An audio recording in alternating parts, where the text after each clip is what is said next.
पलवल का सूरज, विश्वास की जंग। अध्याय 1। खुशियों की दस्तक और अनजाना डर। हरियाणा के पलवल जिले के एक छोटे से गांव में भीम का परिवार रहता था। भीम एक 28 साल का सीधा साधा इंसान जो दिन भर मेहनत मजदूरी करता ताकि अपनी 5 साल की बेटी युविका और पत्नी गीता को एक सम्मानजनक जीवन दे सके। भीम का स्वभाव शांत था।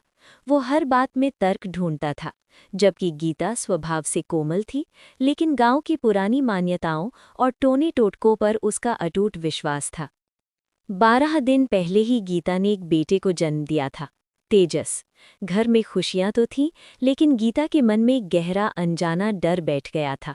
वो हर आने जाने वाले की नज़र से तेजस को बचाना चाहती थी। अध्याय 2। सूतिका और साया। तेजस अभी सिर्फ 12 दिन का था। गीता ने बच्चे के सिरहाने लोहे की कैंची, माचिस और काजल का एक बड़ा सा टीका लगा रखा था। पलवल की चिलचिलाती गर्मी के बावजूद उसने कमरे की खिड़कियां बंद कर रखी थी, क्योंकि उसे लगता था कि बाहरी हवा बच्चे को नुकसान पहुंचा सकती है। भीम जब शाम को काम से लौटता तो उसे कमरे में दम घुटता हुआ महसूस होता। गीता, ये खिड़की खोल दे, बच्चा सांस कैसे लेगा? भीम ने धीमे से कहा।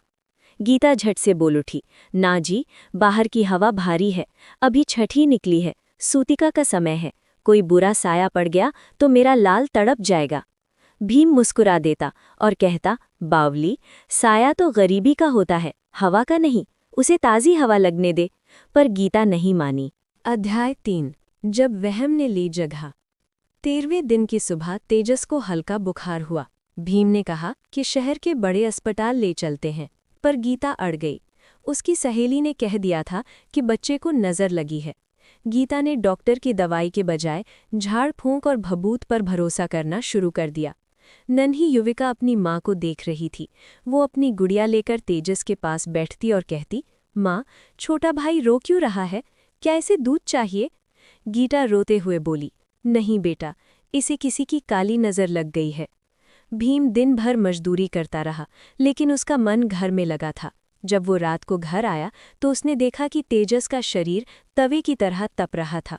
वो दूध भी नहीं पी पा रहा था। अध्याय 4।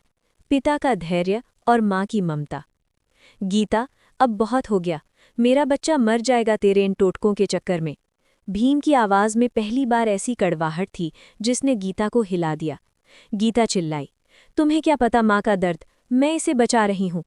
भीम ने चुपचाप तेजस को गोद में उठाया। वो 12 दिन का नन्हा शरीर भीम की हथेलियों में समा गया था। बाहर तेज बारिश हो रही थी। पलवल की कच्ची सड़कें कीचड़ से भरी थीं। भीम के पास गाड़ी नहीं थी, बस एक पुरानी साइकिल थी। उसने तेजस को अपनी कमीज के अंदर छाती से सटा लिया ताकि उसे ठंड न लगे।